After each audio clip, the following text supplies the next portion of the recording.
grandparents Graham and Grim are worried about their daughter's son Max, who hides in their basement and keeps to himself. Now Max is a quiet kid, but he is huge compared to the other kids in the 7th grade. But Max is either feared for his size or ridiculed for failing to pass the 7th grade twice in a row. Even though Max is an introvert, he is often approached by the school bullies led by a kid called Blade. They want Max to join them, but Max doesn't give in to their provocation. But the one thing he hates is how they bring up Max's father. Max tries to escape from reality often by sleeping under his bed, mainly to forget the trauma of witnessing his father kill his loving mother. One night, Grandmother Graham tells Grim and Max that they have new neighbors. They are a single mother named Gwen and her kid, who is a special kid and is worried why God troubles women like her, mentioning that Gwen is the same age as Max's mother. Grim tries to stop Graham from mentioning about their daughter in front of their grandkid.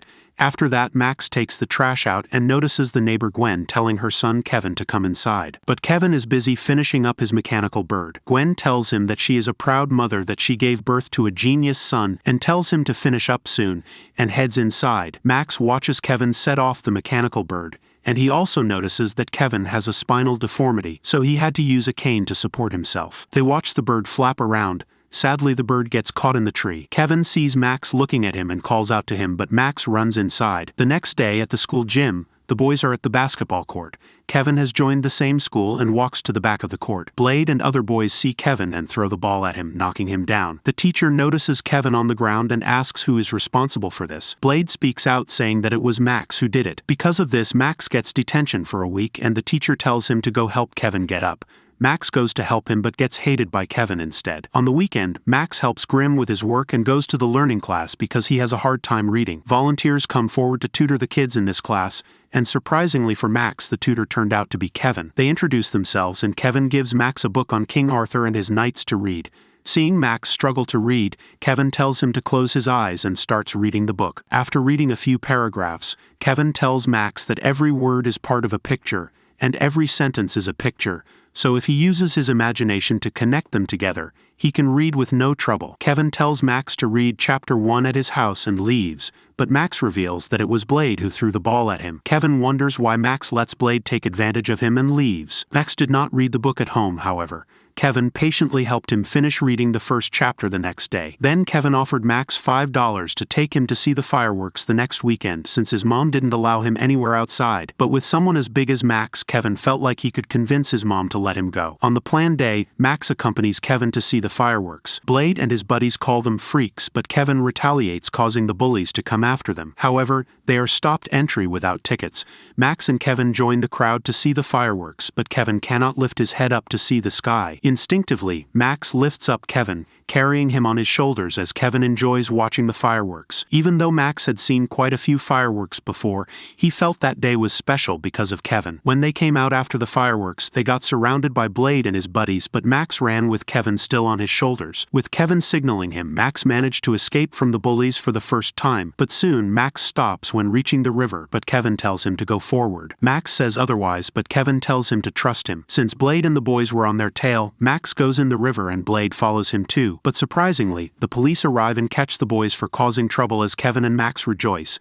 Soon, Graham and Grim find Max returning with the police and think that he had become like his father. But to their surprise, Gwen comes up saying that their grandson saved her son. The policeman also tells them that Max saved Kevin from the local bullies. After they leave, Grim offers Max a cup of coffee and tells him that they feel proud of him. The next day, Kevin comes to wake Max, but Max declines to come along because of the trouble and returns the $5, saying that he doesn't need any friends. But Kevin says that they can be partners instead, since Max needs a brain and he needs legs. Since that day, Max carried Kevin on his shoulders as they ventured the city together. They gained attention wherever they went, and when they entered a cafe, they found a man troubling a woman, and Kevin tells Max that a knight proves his worthiness by his deeds. So Max moves forward and tells the man to leave, which shocks Kevin. The man leaves quietly and the cafe owner says their order is on the house. While returning, Max felt like a knight walking along with King Arthur and his knights.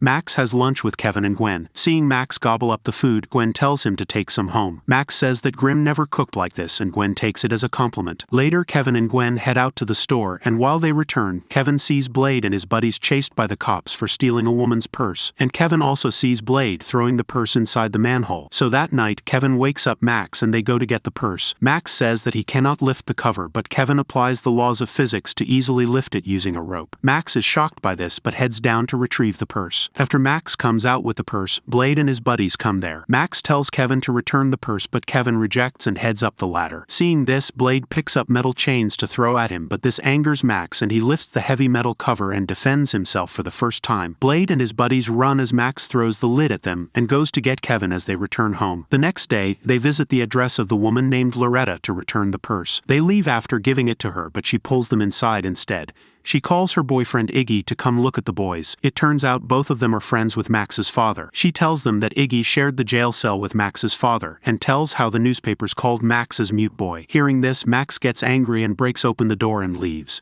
Kevin follows him out, but Max tells him to stay away since his life was good before he came along. Kevin says that his father was a magician since he disappeared after hearing the word birth defect when he was born. So he never knew his father and he will never be like him. Kevin also tells Max that he is not like his father and repeats the words that a knight proves his worthiness through his deeds. Kevin then takes Max to King Arthur's exhibit and Max experiences Kevin's world for the first time. There Kevin takes the sword exhibit and knights them both as Freak the Mighty. Since that day, Kevin and Max have spent their days together despite being seen as funny at school. One day, Kevin joins Max to try out for the basketball team. This made Gwen get called by the school principal, who explains that the policy doesn't allow kids with disabilities to take part in any athletic activity. But Gwen says that all his life Kevin has been ridiculed, so he lives in his own world full of ideas and books, and Max gave that chance to Kevin in this school, and she asks the principal not to take it away from Kevin. Gwen walks out of the principal's room and gives the boys the good news. The gym teacher thinks this is a bad idea but still allows Max and Kevin to participate together. The other kids cheer for them, and with Max's help, Kevin scores for their team. Seeing the kids cheer him on, the gym teacher smiles, feeling proud of the kids. Meanwhile, Graham notices a letter addressed to Max from his father, but she throws it away without even opening it. At school, Max is called by the principal, who informs him that his father is out on parole, but he cannot get anywhere near him. But Max gets a panic attack on hearing this and falls back out of control. At home, Grim gets his weapons ready, but Graham tells him to get them out of the house. This causes Graham and Grim to argue, which makes Max worry. Grim gets it to his mind that this is not the right way since they have to take care of Max.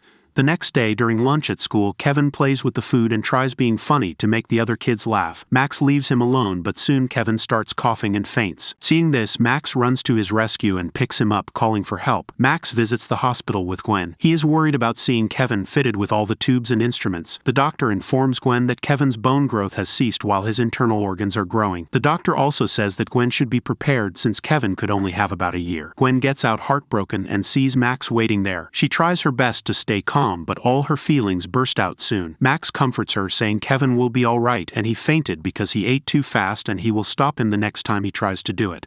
Gwen calms down and gets her act together. Kevin had to stay in the hospital for 2 weeks and Max welcomed him with a sign saying Freak signed by their classmates. Kevin was advised not to go to school for a while and had to stay at home, but Max takes him out once in a while, and one such day Kevin says to Max to promise that he will keep it a secret about what he is going to tell him. Max takes an oath like a knight from Kevin's book, and after that, Kevin points Max towards a building across from them, saying that it is a biogenetic laboratory, and in the future he will be going there to get a new body. Kevin speaks convincingly, saying that he has undergone multiple tests in the lab to prepare him for the transplant. Hearing this, Max says that it is dangerous, but Kevin reminds him that life itself is dangerous. One day, Graham finds Max crying in the corner of his room while looking at an old photo of his father. Max tells her that he looks and even sounds like his father. However, Graham tells him that he is nothing like that man because he has his mother's heart. That night, Max wakes up at night hearing the window making sound because of the wind. However, he is startled by his father, Kenny, who covers his mouth to stop him from making any noise. He takes Max away in a stolen car. Max follows him quietly since he feels powerless before his father. Sometime later, Gwen and Kevin notice the police car in front of Max's house.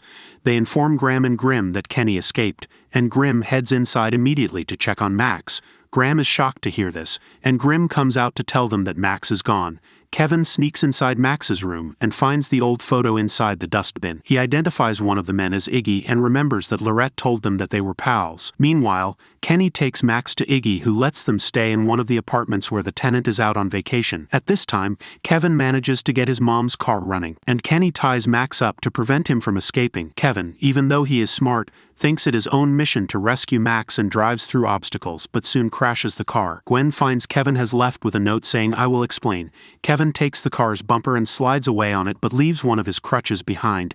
He slides through the bushes and lands on the snow. At this time, Loretta visits Kenny with food and enters the room. She asks to feed Max, but Kenny tells her to leave immediately after putting the food down. She goes to Max, signaling that she got him scissors. She tries to turn on the heater and gives it to Max and tries to distract Kenny while Max lets himself free. She mentions that Max and his friend helped get her purse back, and Kenny asks Max who his friend is. At this time, Kevin enters the building of Loretta's apartment. He finds a little girl following him and gives her some pennies and asks her to call the police to come here. Kenny blames Loretta and Max since his friend might know their location and he has to escape soon. But at this moment, Max drops the knife and Loretta gets caught by Kenny. He tries to silence her, and seeing this, Max remembers how he did the same thing to his mother as well, and enraged, Max breaks free and fights Kenny. However, Max is pushed down, and right at the time, Kevin barges in with his water gun. Kenny finds it funny, but Kevin says that he knows his chemistry and asks if he knows what sulfuric acid is. Kenny calls it bull, but Kevin is a sharpshooter, aiming at Kenny's eyes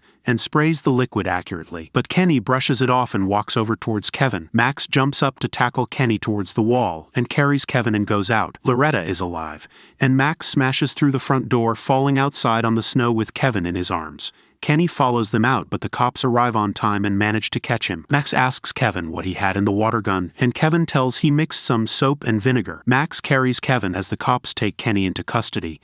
Kevin spends the holidays with Max's family, who thank Gwen for cooking them a good meal. Gwen thanks them as well for taking care of Kevin. After dinner, Kevin gifts Max a book with empty pages. Kevin tells him to fill it up with his own words and watches Max head inside.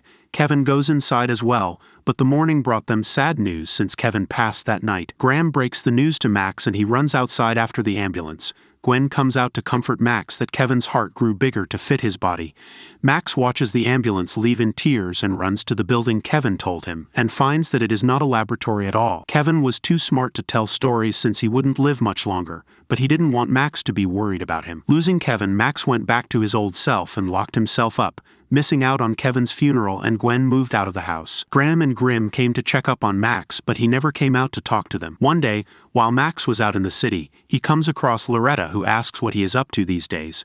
Max says he is doing nothing, but she tells him what his friend might do and leaves. Max decides to change, and one day in class, Max volunteers to answer the teacher's question, making the teacher both surprised and happy. After that, Max takes the book Kevin gifted him and starts writing his own story. He doubted to start, but once he started, he kept on going until there were no pages left. He decides to dedicate that page for Kevin, his king who turned Max into his knight. He goes out to notice Kevin's mechanical bird still stuck in the tree and sets it free as he watches it fly up the sky. Max thanks Kevin for setting him free from how he was, and feels this is one friendship that will last forever in his heart.